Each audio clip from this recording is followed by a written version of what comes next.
Session number 4 in Flash will be about using layers in a Flash movie. We'll work on creating a little animated movie that has layers in it. And today, the idea that I want you to work with is making a figure jump on a trampoline. Now, let me show you where we're kind of headed here. I've got a sample movie all put together, and we're going to watch that first of all. This figure kind of walks in, jumps up on the trampoline, does some bounces. Now, your assignment is to make this figure bounce on the trampoline 3 times. Now, you're going to notice that I did some extra things on mine. I made him walk up to the trampoline. I made him kind of jump up and fly right at the camera, right at you there. He did a flip. He flies back and forth. You don't have to do all of that. I'm going to show you how to do some of that. He does some shaking there, and he finally comes down on the trampoline at the end. I'll show you the basics of how to do this, but exactly, what he does when he jumps in your movie is going to be up to you. But the assignment is make a figure jump on a trampoline 3 times, up, down, up, down, up, down. Now, the other thing I want you to notice before we get to work on here is that this movie kind of has a scene to it. There's grass, there's a house, there's some clouds, and there is obviously a trampoline. That's where the layers come in. All right, that's where having separate layers really makes a difference. You kind of find that it's a little bit difficult to make an object move around when you have a background scene if you don't use layers. So we're going to look at how to build layers, and by using layers you can move things around independently and you can make things happen at different times, and I want you to get a little bit of experience using layers today.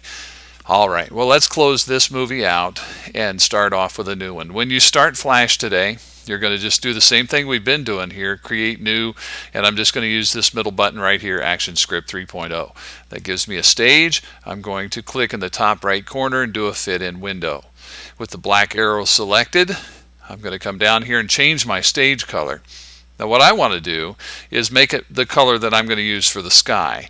So I find a blue color that I like, and I can use that for the sky. All right, now I would really recommend that if you want a sky color in this, that you do it with the stage color rather than drawing a rectangle that would be that color. Now, the next thing that I'm going to do, I'm going to set up the background scenery.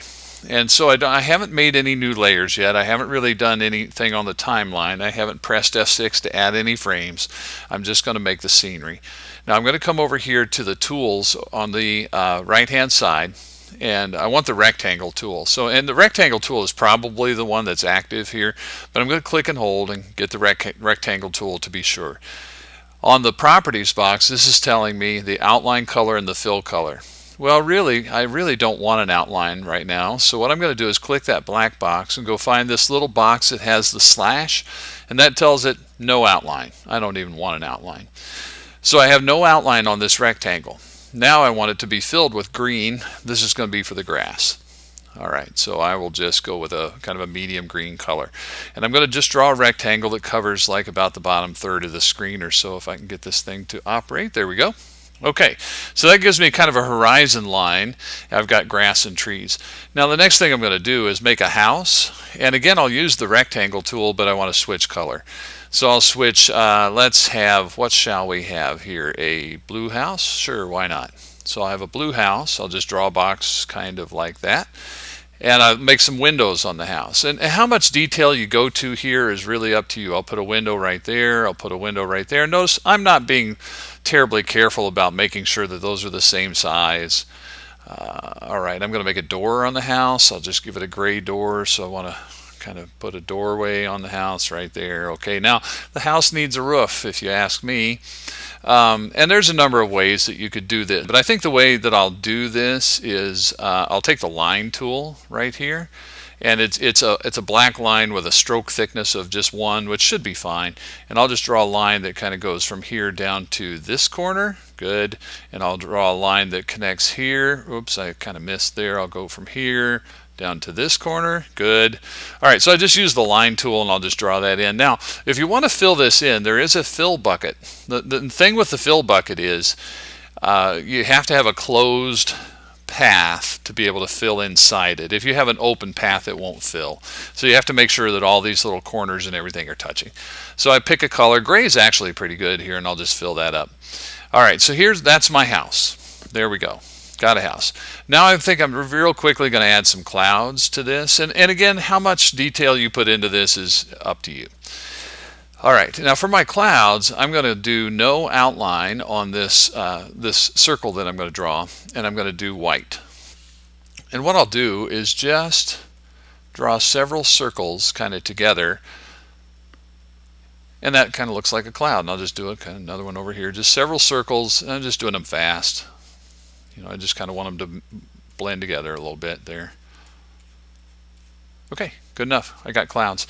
Now the other thing that I need here is a trampoline. I could go ahead and add more detail, but I don't have to. All right, I need a trampoline. All right, well, let's go to work on the trampoline. To start the trampoline, I'll use the oval tool. I am going to use a black outline on this, a gray fill, I think, and I might bump the outline up to 3, the outline thickness, the stroke thickness up to 3 here, and just kind of draw a flat, oval like that. Good enough. All right, now for the legs of the triangle, I'm just going to use the line tool over here. All right, there it is, and I've got black, and I've got a stroke thickness of 3 still. So I'm just going to draw some legs that kind of stick down like this, and you can make them different lengths so it looks like some of them are back in the back. Put one on the end here to support that, one on the end over here. Good enough. All right. So now I've got this all kind of set up. The house, the sky, the clouds, the trampoline, everything's all set. Great. Now you'll notice, again, I haven't done anything yet on the timeline or haven't done anything on the timeline, haven't done anything with this idea of layers. And that's where I'm going to go to work on this right now.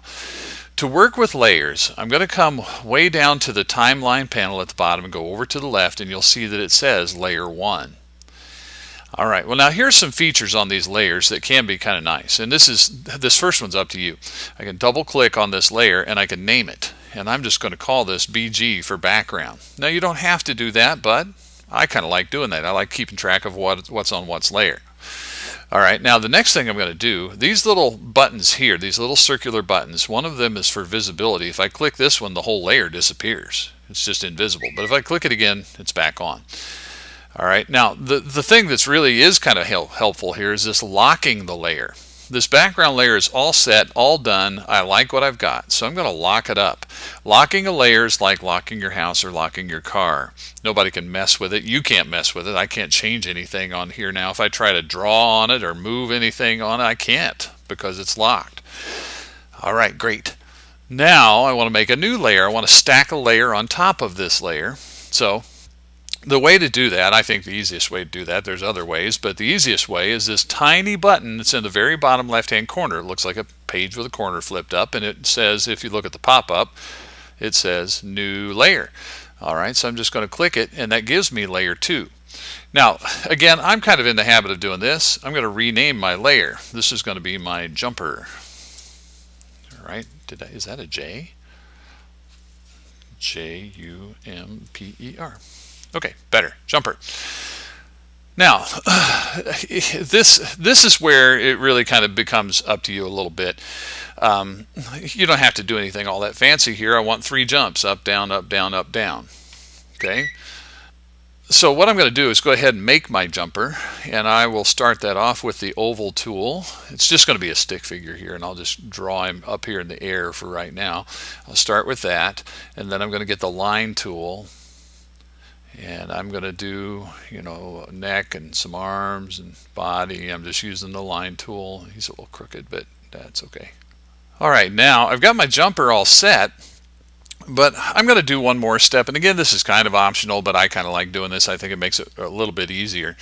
I'm going to select, I'm using my black arrow, and I'm going to select that whole jumper, all of him right there. Pow.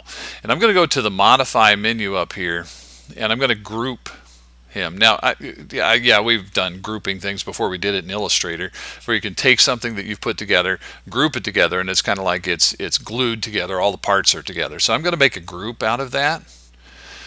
And you'll see this little frame appear around it, and it just makes it so that you can move this around, and the arms and legs and everything stays all together. And I just think that's a little bit easier. All right, so I'm going to set him here on the trampoline, and I'm at frame number 1 of the movie, and I'm kind of ready to go. All right, well, the basic idea here is add a frame and move him a little bit and keep doing that. Press F6, move him a little, press F6, move him a little, press F6, move him a little. All right, so I'm making my first jump here, and just like when we did playing catch with the ball, if you make small movements, it's going to make for a little bit slower, smoother animation, but if you make bigger movements like this, the animation is going to go faster. But it's also gonna, it won't look quite as smooth, but it'll go a lot faster. So I've already done 2 jumps here. Boing, boing. See how the second one was much faster than the first one. But on my third jump, I want to show you some options here. I'm gonna get the third jump started here. Press F6, move him a little, press F6, move him a little. All right, now, one of the things that people like to do sometimes is rotate the object, make it bigger, make it smaller, things like that. All right, well, if I come over here to the tool bar on the right hand side, the third tool down is called the Free Transform tool. Keyboard shortcut for that is the letter Q. So you turn that tool on, and when you turn that tool on, you'll see handles around your object here, and these handles will do a lot of things for you. First of all, you could size it. You can make it bigger. I'm going to do a Control Z to undo that.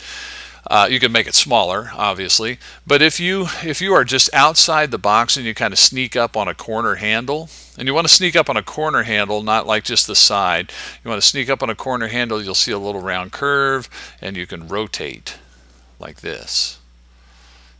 All right, so that it brings in a lot. Plus, you can, like, I could click right here on his head and move him some. So it brings a lot of possibilities to you here. I can press F6 on the keyboard to make a new frame, and I can rotate him over a little bit, and then I can press F6 again and rotate him over a little bit more, and press F6 and rotate him over a little bit more, and what we're going to get is an animated flip here. If I just press F6, and you can move him a little bit if you want to, so like as he's falling down, he's flipping, he comes down a little bit and he rotates a little bit. All right, and so I'll just kind of keep doing that, and I'll work this flip in, press F6 and rotate, press F6 and rotate, press F6 and rotate. And again, how many little rotation steps you put in there is up to you. That's all a part of the animation process. All right, so he's coming down, he's rotating. And this is where, in my sample movie you saw, I made him fly back and forth and get bigger and smaller, and you can use your imagination here. You can do a million things. But I'll just kind of bring him back down. And, he wouldn't have to land on his feet. You can make him land on his head. You can make him go bounce off the house. You can make him do whatever you want. So, he's down now. And if I press enter, we've got boing and then we go up and we flip and boing, and I've got 3 jumps. Well, that's what the movie is all about today. It's creating kind of a scene here, and when you make your scene, you at least need a trampoline. Now, how much else you make is up to you. I made a house, clouds, grass. The amount of detail that you go to is really kind of up to you. But this is the idea, working with layers. You do have to have 2 layers. That's the biggest thing that I'm looking for here, is that you have a couple of layers and you've got 3 jumps on the trampoline with your little character there. Okay, when you get that done, you go to File, you go to Save As, you make sure that you're on Drive H, your network drive. You can call it Layers, just like that, L-A-Y-E-R-S, and then you'll have to drag it and drop it to your Turn-In folder when it's all finished. All right, that is session number 4 in Flash, working with layers.